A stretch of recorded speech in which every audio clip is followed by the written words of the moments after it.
If you're a little bit unsure, this is the second year in a row that Samsung have put out two versions of their Note devices. Last year it was the Note 10 and the Note 10 Plus, and this year it's the Galaxy Note 20 and the Galaxy Note 20 Ultra edition. With the Note 10 and Note 10 Plus last year, there was quite a few differences between the two, and there was a price difference as well.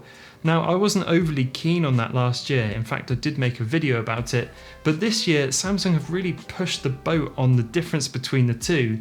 In many ways, they feel like completely different phones, and I'm not sure I'm overly keen on that. Just a quick note before we get started, the kind folks over at Vodafone UK sent this phone out to me, so a huge thank you to those guys. If you're looking at picking up any of the Note lines or any of the Galaxy lines, then check out the links in the description. I'll pop some in there, so go have a look. Anyway, let's get back to it. The first real difference is apparent when you hold the Note 20. It's plastic.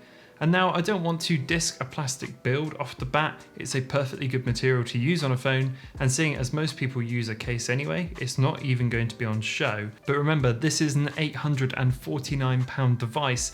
That's flagship pricing, and you should get a flagship build for spending that much money.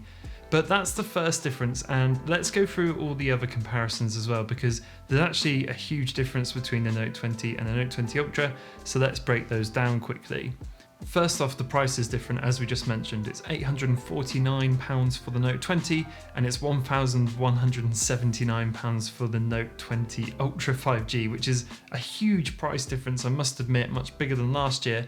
The screen on the Note 20 is 1080p plus, it's flat, which I actually prefer, but it is only 60Hz. On the Ultra, it's Quad HD and 120Hz as well refresh rate if you go down to 1080p.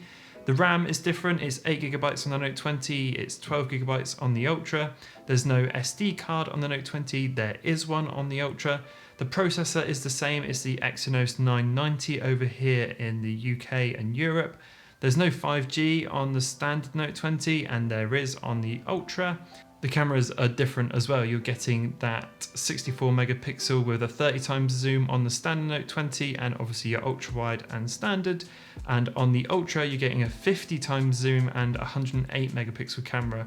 The processors are both the same as well. They're the Exynos 990 processors over here in Europe. And that's kind of like the tip of the iceberg in terms of processors on here. There's a lot of conversation going on online about how the Snapdragon version of these phones is actually a much better chip, and people have explained it a lot better than I will, but basically the Snapdragon chip is a bit faster and it gives you a bit better battery life. So depending on where you live, you're actually getting a slightly different device despite paying the same, and that's a bit of a shame. I'm not sure what the reasoning there behind it is, but it's there and it's worth pointing out. Look, some of these drawbacks make complete sense. It's a bigger price difference this time round. It's about £400 difference between the two devices, but as the same as last year, when you compare this to the Galaxy S20, then the waters just get even muddier. Let's go back to that comparison. The Galaxy Note 20 is £749 versus £849. It's got a Quad HD screen as opposed to a 1080p plus one. It's got the same amount of RAM. It does have an SD card reader on the S20. The processor is again the same, the 990. They both don't have 5G and the cameras look pretty much the same. So in many ways, you're actually getting a better deal through the S20. You get a better screen and you get that SD card slot, which I know a lot of people love. The only massive difference you're getting with that Note 20 is a bigger screen and the S Pen. Now I know a lot of people really love the S Pen, and if you're deep within the Note ecosystem, then you don't really have a choice. You've got to go for a Note if you want to use that S Pen, but in many ways the standard Galaxy S20 is a better deal than the Note 20 this year. What I will say, despite all of this and everything that I've mentioned, is the Note 20 is actually a pretty decent device. If you can forget about all the things and just use it for what it is, a phone, it's actually perfectly acceptable. The screen isn't Quad HD, but it is gorgeous. It doesn't have the 120Hz refresh rate, but the 60Hz is totally fine for now, and a lot of people probably won't even notice that. I've enjoyed the cameras as well. I think it's done a really good job at keeping that Samsung look and giving you a bit of flexibility. And despite not using a case personally, I forgot it was made of plastic after about a week of using it. I guess the thing that always comes across to me as quite strange is if you're looking to buy a Note device, you're generally looking to have absolutely everything. The best screen, the best camera, the best processor, the most storage, the most flexibility, absolutely everything. And you do kind of get that with the Ultra model this year, there's no questions about that. But with the standard Note 20, there's just so many compromises. I'm just not overly sure who it's for.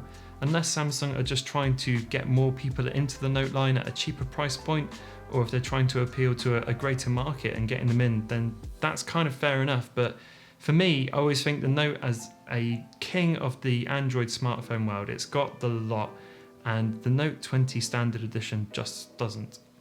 If you are looking at picking up a Note device and you don't want to spend that much money on one, then check out the Note 10 and 10 Plus 5G from last year, which still have incredible specs and they go for a lot cheaper than this phone.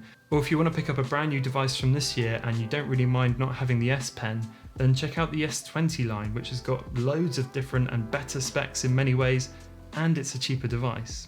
Anyway, that rounds off my thoughts on the standard Galaxy Note 20. It's still a great phone. I don't like being negative on this channel massively, and I'm sure for the people that want it will buy it and enjoy it. But I think at that price point, you really should be getting a little bit more for your money. Anyway, I'd love to know what you guys think. If you agree with me, let me know in the comments below. If you disagree with me, tell me and let me find out what I've been missing maybe. That'd be fantastic. Subscribe to the channel if you're not already, that helps out massively, and I will see you all in the next one.